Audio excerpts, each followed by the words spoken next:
force.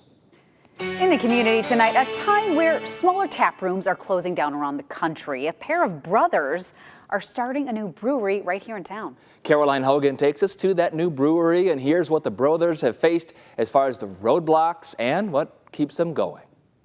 I definitely would have thought we'd be open for a year by now. That dream stopped dead in its tracks when March 2020 came around. I mean, and we were pretty far along the process. We thought we were going to be starting that spring. First the pandemic, and now inflation and supply issues are causing setbacks.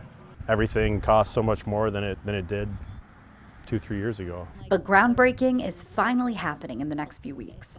You just didn't want to kiss the whole thing goodbye. Craft brewing is a hot industry, but is proven to be volatile. The Brewers Association reports at least 53 craft breweries in the United States shut their doors at the beginning of this year.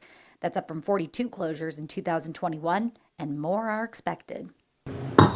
In another part of town, Noble Roots has had its doors open since 2017. I think in the last 4 months, we've seen double-digit percentage price increases on things like grain. People are used to, a flat rate for a beer, but it's, we sometimes have to just get more creative about how we brew. That creativity is what Fallish thinks is important in surviving in this bubbling beer industry.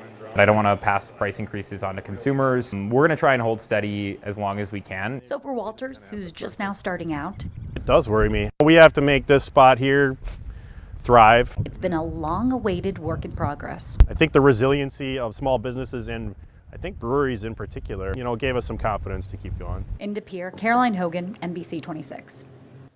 Wish them luck in their new business. Caroline, thanks for that story.